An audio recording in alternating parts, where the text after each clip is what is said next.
I'm interviewing this morning or this afternoon David Pui from the University of Minnesota. I'm Gil Sem. I am retired from TSI Incorporated. And so, David, you're from the Mechanical Engineering Department, University of Minnesota, Yes. and you were born in, tell me where you were born and, Oh, I was born actually in Shanghai, okay, in China, but then I went to join my parents when I was 5 years old. They went to uh, Hong Kong okay, after the revolution. So, uh, so I grew up actually in Hong Kong. okay. So you went to high school in Hong Kong or the Yes, equivalent of high I school? I went through the grade school and high school in Hong Kong. And then you came to Minnesota to go to the university, right? Yep, and I went to University of Minnesota where I stayed until today. How did you choose the University of Minnesota? Oh, that's actually interesting because my parents don't really have enough money to send me to the States, so I never thought of applying to a school in US. And uh, my high school classmate in front of me, one day he was filling out some form. I said, "What are you doing?" He said, "Oh, I'm filling out a form to apply to the University of Minnesota." So I said, "Oh, do you have an extra form?" He said, "Yeah, here it is."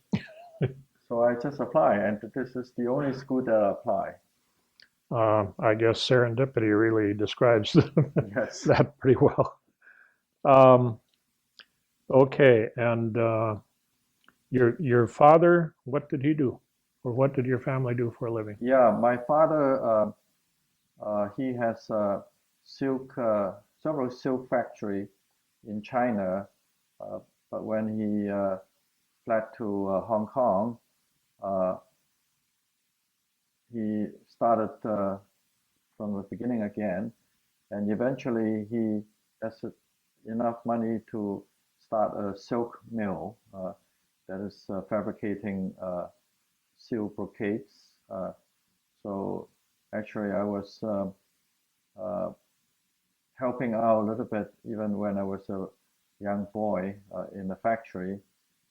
I saw the very beautiful brocade coming off this machine, awfully loud, and but the silk looks really beautiful, and Hmm. I was always fascinated with that. Hmm. So how did you get interested in aerosols? Oh, actually, after I uh, was in my fourth year of undergraduate, well, I should correct, I actually finished my undergraduate in 2.5 years. But in the last semester, I went to Donaldson Company as an intern engineer. And so they assigned me a project to uh, look at literature about highway environment that the truck engine filters will be exposing to. Uh, so I read literature, encyclopedia, and all that. All the literature really point to uh, the study at the University of Minnesota that Ben Liu and Ken Whitby uh, have done. So I decided to call Ben Liu. And after talking to him for half an hour, Ben told me that why don't you quit your undergraduate intern and come and work for me at the University of Minnesota. I remember that you were a draftsman for some period of time in the particle lab. Yes, Was that as an undergrad? yeah, it's started as undergrad and doing some graphs. And I still remember Charles Lowe and I, we were doing it together. And we have a cabinet that we put our drafting tool. And then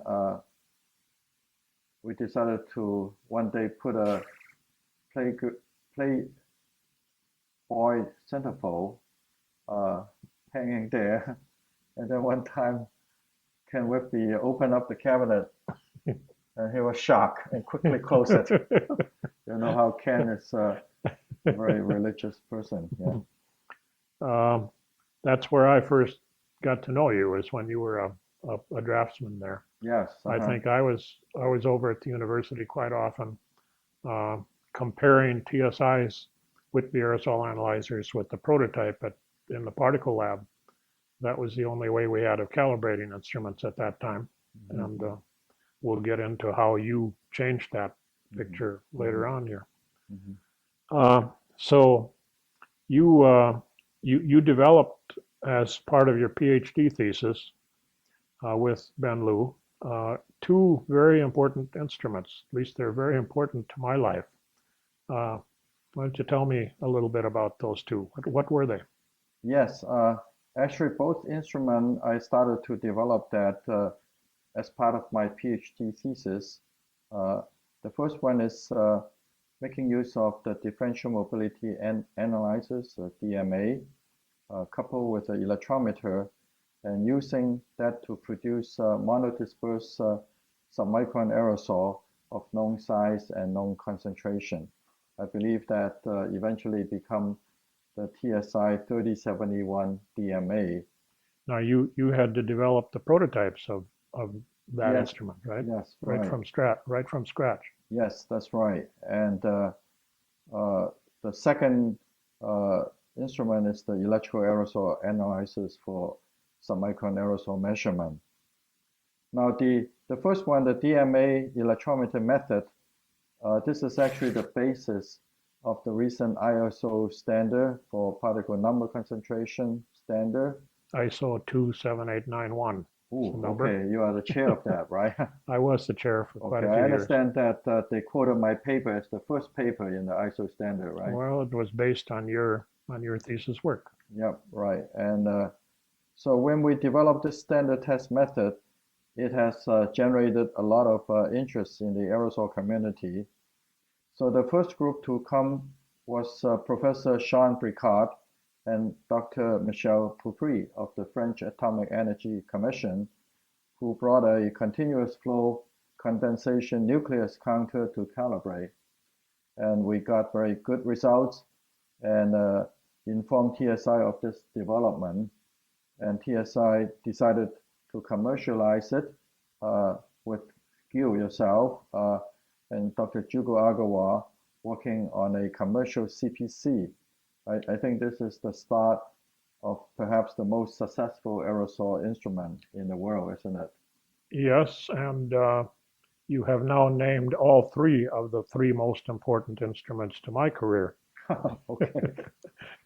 Now, next, Dr. David Sinclair, for which we have a David Sinclair Award at AAR, and Dr. Richard Countess of the Department of Energy came to Minnesota with their collimated hole structure diffusion battery, which has totally defined capillaries with a glass plate. And also later on, the screen diffusion battery to calibrate and validate with our primary standard method. Now, the screen diffusion battery also become a TSI commercial instrument. Just out of curiosity, did David ever talk at all about his father, who was a very colorful guy? Yes, Upton Sinclair, Yeah. isn't it? Yeah, Upton was a novelist, and he was a guy who did a great deal for improving the health and safety of workers, particularly in the meat processing industry in Chicago and other places. Yeah. And he was also a politician on the far left. I think he actually ran for governor of California on the Communist Party in the 30s. So, oh wow. Anyway, that's Yeah, just a side comment. we did talk a lot about history and also interests. In fact, we celebrated his 70th birthday in Minnesota together with his wife. Mm. And he was so fascinated with the DMA after he learned how it works. He said that, the DMA stripped the unimodal uniform size particle of the equal mobility out, and so it then provide a standard size, and when you pass it to the electrometer measuring the current, then it will give you the concentration. David was so fascinated with that method that he said, this is the Minnesota stripper. So, but anyway, we did a lot of good work from his visit. We verified the diffusion battery theory with the electromobility method. I believe this is perhaps the first proof of the Einstein's first equation, D equals to KTB, using the aerosol technique. So that was a very fun activity that we did with David Sinclair. Now the third important activity using the DMA method, you are heavily involved in that. Professor Othmar Preining organized a workshop on ultrafine aerosols, so-called workshop at the University of Vienna. We brought one of the new commercial TSI 3071, perhaps just off the shelf, with a constant flow atomizer to Vienna to calibrate a variety of condensation particle counters. The participants include famous names like Lu, Pui, McMurray, Sam, Agarwal, Preining, Wagner, Szymanski, Reichel, Pohl, Janicki, Hogan, Rich, Okuyama, and Kosaka. I believe that it was the first CPC workshop with the available counters at the time. One correction to that. I was not actually in Vienna at that time. I went to Vienna about a decade later in a workshop by Paul Wagner, a very similar kind of a workshop. Okay. Wagner and Reichel were part of that. Okay. Well, but Agarwal was there. The reason I read your name out is that you are on the paper that we published, perhaps to acknowledge your development of the commercial perhaps 3071. Okay. And then the electrical aerosol analyzer, that was an important instrument for me and for TSI. Yes, this is the second part of my thesis. People always ask me, how come you calibrate a mobility analyzer with another mobility analyzer, that is the DMA? So it's quite an interesting project for me. Now, the EAA development and is the second part of my thesis, and I work on diffusion charging theory of aerosol for the EAA data analysis. Now, prior to this development, Professor Ken Whitby has developed the Whitby aerosol analyzer in the size of a large refrigerator. And there's a large mobility analyzer tube, like a cannon, that hanging inside a cabinet. 6 inches diameter. Yes, and Professor Heinz Fissan was a visiting scholar at that time. He always liked to joke that when he felt tired in the afternoon, he would open up the cabinet door and take a nap inside. And although the WAA was not a successful commercial product, it has all the necessary components: the unipolar charger, the mobility analyzer, and the electrometer for submicron aerosol measurement. Now, Dr. Ben Liu and I developed a better charger and integrate with a compact mobility analyzer followed by a electrometer. the entire unit fit in a tabletop, compact, robust instrument. Now, we put all the components into an aluminum box with push button control. I took the EAA box to the HX field trip as a satellite portable field analyzer to supplement the large trailer containing the WAA and a large digital equipment computer. I think you stay with that trailer all the Yes. time. Yeah.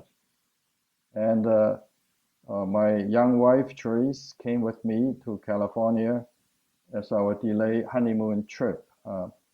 We went to remote locations in Point Reyes, Big Sur, and all of the other locations that the trailer went to.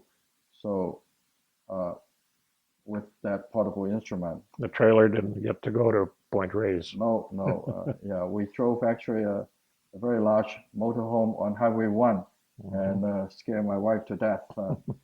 So later, Dr. Whitby and Dr. William Wilson asked me to bring the EAA box to Battelle, Columbus to perform engine exhaust measurement. And we wrote a paper on APCA Journal with Whitby, Wilson, Miller, Levy, probably the first time the EAA was used to measure engine exhaust.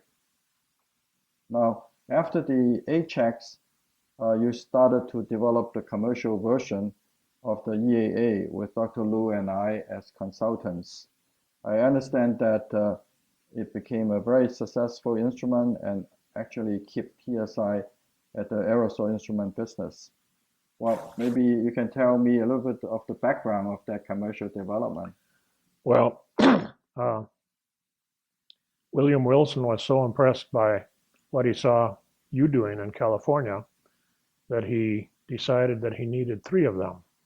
Now, I'm not sure exactly where he planned to put those 3. I suspect one was maybe with Ken Whitby and one was maybe for his lab and maybe a 3rd one for the MRI meteorology research airplane. I'm not sure, but anyway, William wanted 3. And he twisted my arm and he said, give me just price and delivery. And, you know, any delivery is fine, but I want 3 of them. And so I went back to TSI, and it took quite a bit of discussion before I was able to convince TSI to take on the 2nd generation of an unsuccessful instrument. And the Whitby aerosol analyzer had not been a financial success. So one day I had a meeting with Mike Fingerson, the president of TSI, and my boss. And he said, finally, at the end of the meeting, he said, how long will it take you to develop? Just 3, just no more, just 3 for William. I said, oh, probably 15 or 18 months. And he said, and how much will it cost? And I said, oh, maybe on the order of $100,000. And he said, and I understand William is willing to pay $50,000 for 3 of them. He said, that means TSI is only going to lose $50,000 at the very most.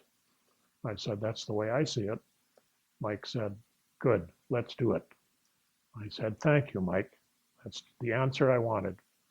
And by the time we shipped William the first one of those 3, we had orders for a total of 31 instruments. Wow.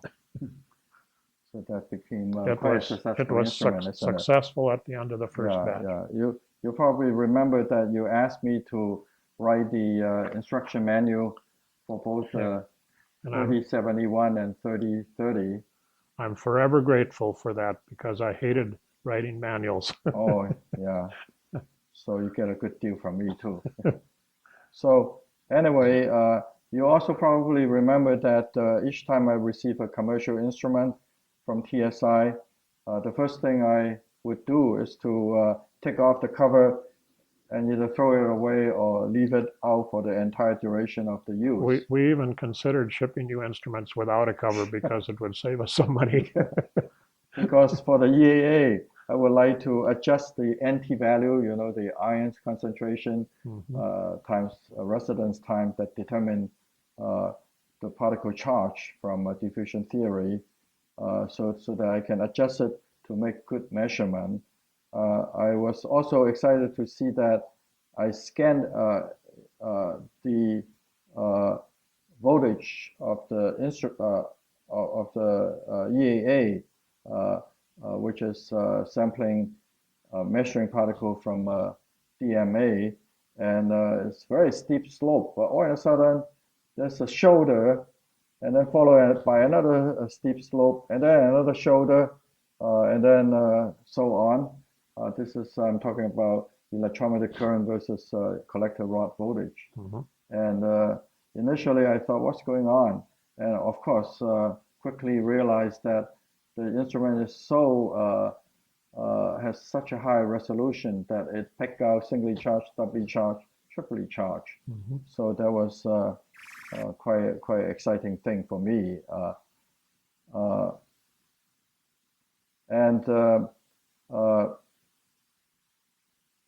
Dr. Whitby and Dr. Wilson also asked me to mount the commercial EAA, without a cover, of course, on a Cessna aircraft to fly in St. Louis Basin to measure the power plant plume. I still remember that upon landing of the aircraft, one of the tire blew off, and the plane shook violently on the ground, but we were okay. Well, that was my first and the only airborne measurement experience. I believe that the EAA was used for many years for measuring atmospheric aerosol size distribution that has contributed to the PM 2.5 standard development. I had a similar experience with the MRI people in Denver. I was supposed to go there to operate an EAA in the backseat of a Cessna airplane, and they rode in circles over a lake bed in order to get measurements at different altitudes. We got about halfway around the first circle and I got sick. And by the time I got down on the ground, my face was literally green. And that's the last time I ever flew on that kind of Maybe we have the same project. pilot. I think so. On the plane, it's very loud. So sometimes when I want to catch his attention, I try to pat on his shoulder. He really hates people doing that. Yeah. So I did that. Okay, your career path, is it all University of Minnesota? Yes, my entire career was with the university, from research assistant to research associate to PTL laboratory manager and to the faculty positions. I would like to think that I'm very valuable to the particle lab and the department, that they won't want to see me leave. I don't think they're going to fire you. Yeah, right. So I did a variety of fundamental aerosol research topics on aerosol charging, neutralization, sampling, transport, and deposition. But my interests are always to develop experimental techniques and instrumentation. I believe it is the strength really of the particle technology group in Minnesota. Now I also like to work with industry to solve some of the practical problems. I believe it has helped us to become more relevant in our research and education missions. The Center for Filtration Research that I'm currently directing has 17 international leading filter companies with annual sales of $22 billion, representing about 1/3 of the world's supplies in filtration product. It is definitely one of the most successful center of its kind, according to our dean, having in operation for the last 24 years. So what are your most significant contributions in the aerosol science? Well, I like to talk about the students that I train, I've worked with many talented students and postdocs.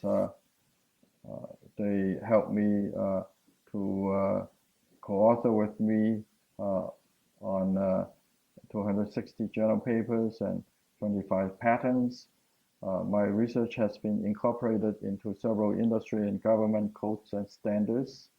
The patent also allow a startup company to produce nanopharmaceuticals, currently with 25 employees in St. Paul. I'm very excited that my recent activities in PM 2.5 control are getting a lot of attention in China. A large prototype air cleaning system is now being constructed in Xi'an to clean up the urban air. If successful, this system may be deployed in large scale to clean up the Beijing air. The World Health Organization estimated that there are 1.2 million premature deaths each year in China attributed to the PM 2.5. Many lives can be saved by large-scale cleaning of urban air in China, and that work can then be extended to many other major mega cities such as Mexico, New Delhi, that actually have even more severe problem than in China.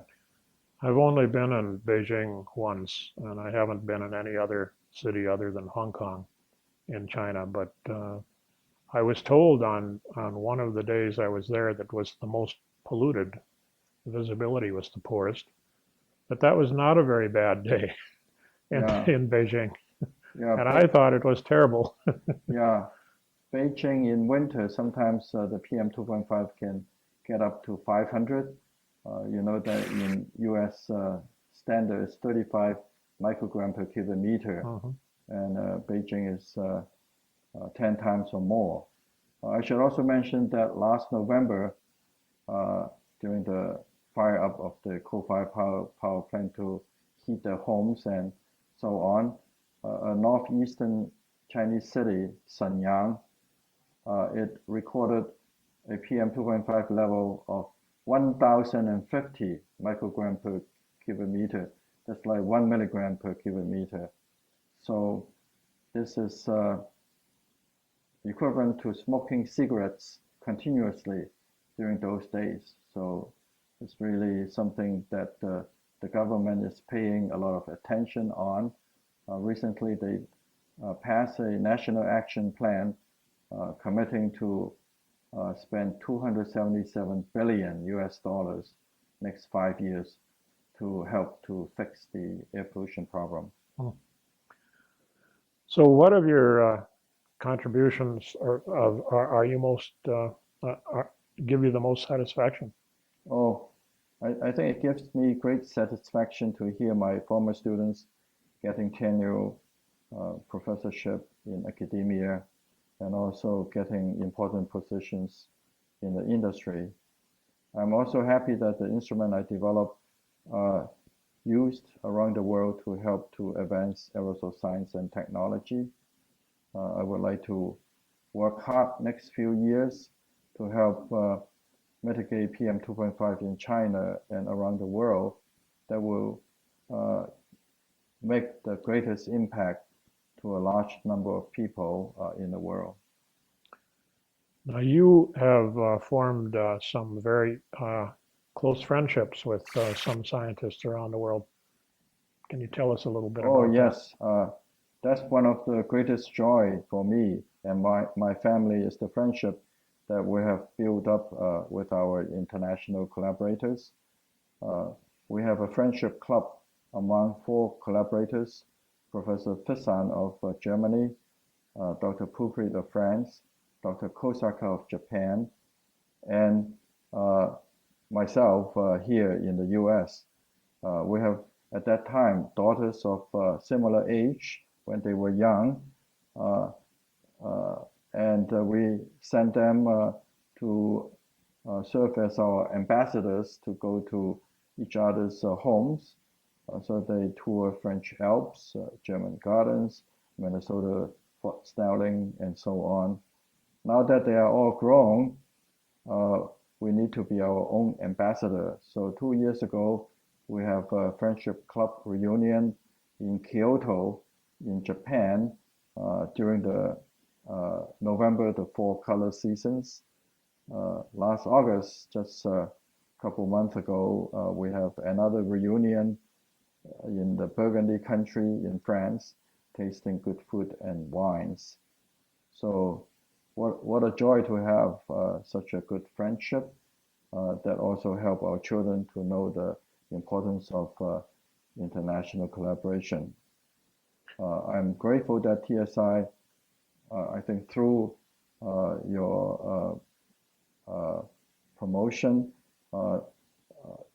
has funded a Fisan Pui TSI International Collaboration Award.